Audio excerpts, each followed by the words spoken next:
కానీ నువ్వే వచ్చి మా పెళ్లిని ఆపేశావు. అందుకే అంటున్నాను, నువ్వే అంతా నాశనం చేశావని. ఇంకా నా జీవితంలో ఏం మిగిలిందో వదినా? ఏడవడం తప్ప.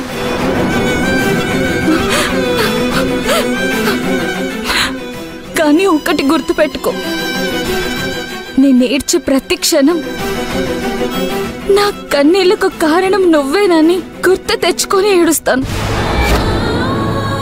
శౌర్య, ఆడదాని ఏడుపు మంచిది కాదు అంటారు. నా ఏడుపు నీకు మాత్రం మంచిదవుతుందో వదినా?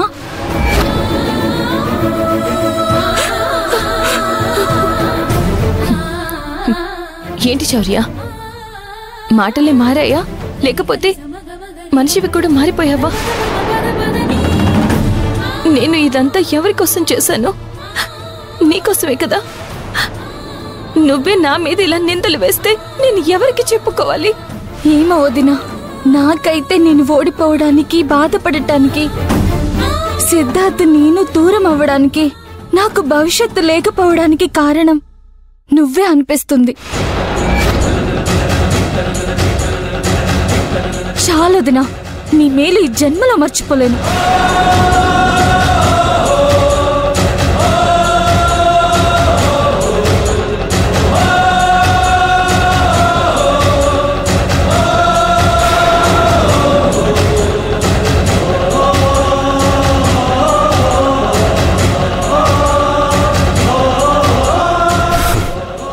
ఏం మాట్లాడుతున్నావు శౌర్యతో?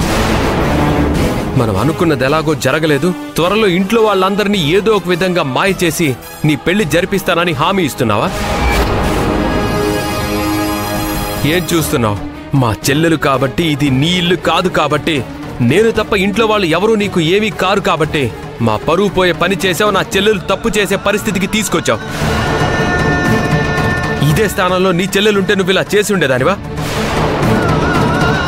ప్రతిదానికి శౌర్య మీద ప్రేమ చూపిస్తూ ఉంటే తనంటే నీకెంత ప్రేమో అనుకునేవాళ్ళం.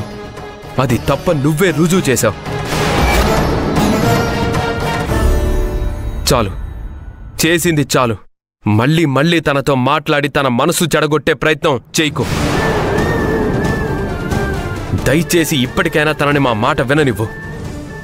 ఇంకోసారి కుటుంబ పరువు పోయే పరిస్థితి వస్తే ఈసారి పోయేది పరువు మాత్రమే కాదు, ప్రాణాలు కూడా.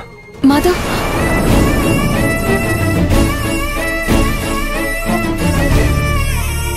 చూడు, మళ్ళీ శౌర్యతో మాట్లాడటం చూస్తే మాత్రం ఊరుకోను.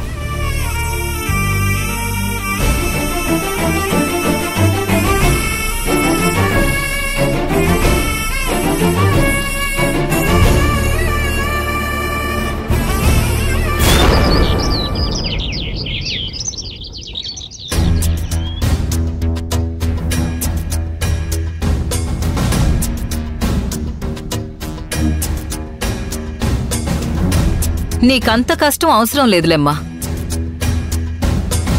ఆల్రెడీ కాఫీ పెట్టి ఇంట్లో అందరికి ఇవ్వటం కూడా అయిపోయింది. నిన్న తమరు చేసిన ఘనకార్యానికి ఇంట్లో స్టవ్ వెలగలేదు. అందరూ కడుపు మార్చుకుని కూర్చునున్నారు. కాఫీ నీళ్లతో అయినా కడుపు నింపుదామని నీకంటే ముందే నా కూతురు కాఫీ ఇచ్చింది. ఇదిగో అమ్మాయి, ఇక మీదట నువ్వు ఈ ఇంట్లో కోడల్లాగా కాఫీలు పెట్టడాలు, టిఫిన్లు చేయడాలు, భోజనాలు వండడాలు, ఇలాంటి పనులన్నీ చేయడం మానుకో. అసలు ముఖ్యమైన విషయం మర్చిపోయినట్టున్నావు. ఈ ఇంట్లో నీతో మాట్లాడేవాళ్ళు కూడా ఎవరూ లేరు. నువ్వేంటో నీ బతుకేంటో పొరపాటున నువ్వు చచ్చినా కూడా పట్టించుకునే నాదుడు కూడా ఉండడు. ఇంత చేసినా నా కూతురు నీతో ఎందుకు మాట్లాడుతుందో తెలుసా? దాన్ని ఒక్కదాన్ని చేసి అదేదో నేరం చేసిందని నా అల్లుడేమో దాన్ని రోడ్డు మీద వదిలేసి రావడం, మీరందరూ పోయి బతిమిలాడి తీసుకుని రావడం, నా అల్లుడు అది నా భార్య కాదు అనడం, మీరందరూ బతిమిలాడి బలవంతంగా గదిలోకి పంపించడం. ఏంటివన్నీ? నా కూతురు అలా బాధపడుతూ ఉంటే మీరందరూ సంతోషించారు కదా. మరిప్పుడు అదే బాధ కదా నువ్వు పడుతుంది. ఒక్క పూటకే నీ మొహం అలా వాడిపోయిందే. మరి నా కూతురు అన్ని రోజులు నరకం అనుభవించింది.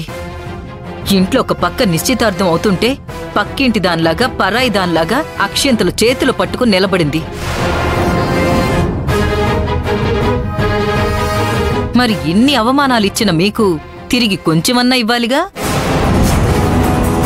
మరీ ముఖ్యమైన విషయం అమ్మాయి, మీ ఆయన ఇంకొక మాట అన్నాడు గుర్తుందా? నువ్వు మర్చిపోయావేమో. నా భార్యని ఎవరైనా క్షమించి ఆదరించాలని చూసినా, తనని నాకు దగ్గర చెయ్యాలని ప్రయత్నించినా వాళ్ళు కూడా నాకు దూరం అవుతారు అన్నాడు. కాబట్టి నీకోసం మాధవ్కి ఎవ్వరూ దూరం కారు.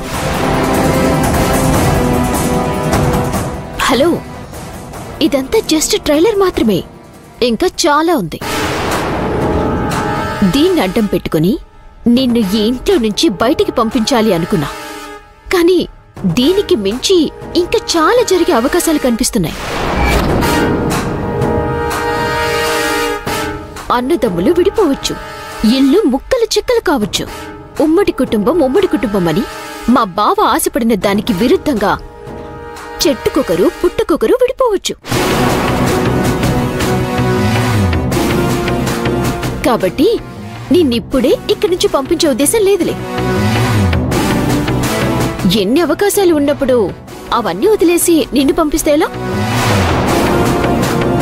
చూస్తుండు భూమి, ఇప్పుడు బాల్ నా కోర్టులోకి వచ్చింది. ఎలా ఆడుకుంటాను? ఆల్ ది బెస్ట్ అమ్మాయి.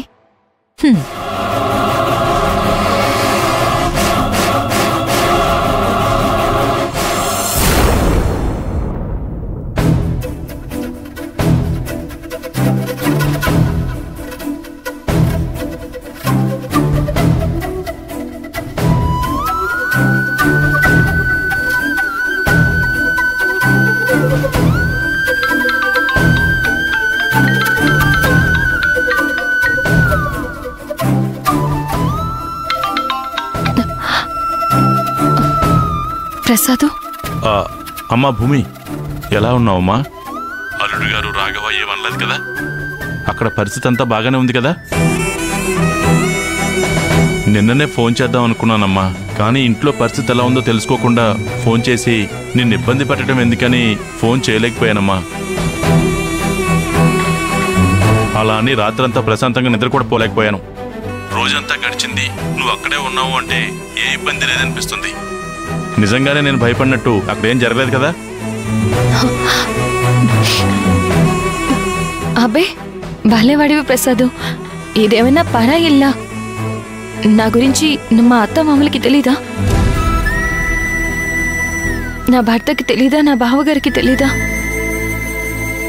కాకపోతే శౌర్య అలా చేసిందనే కోపంలో తనతో పాటు నన్ను 4 మాటలు అన్నారు. ఇంత జరిగినప్పుడు వాళ్ళ స్థానంలో నువ్వున్నా కూడా తిడతావు కదా? అదేం తప్పు కాదు ప్రసాదు. కాకపోతే నువ్వు భయపడినంతగా ఏమీ జరగలేదు. చూడమ్మా, నేను మీ నాన్ననమ్మా. ఏమీ లేదు, ఎవరు ఏమీ అనలేదని నువ్వు చెప్తే నమ్మడానికి నేనేమైనా చిన్నపిల్లని అనుకుంటున్నావా?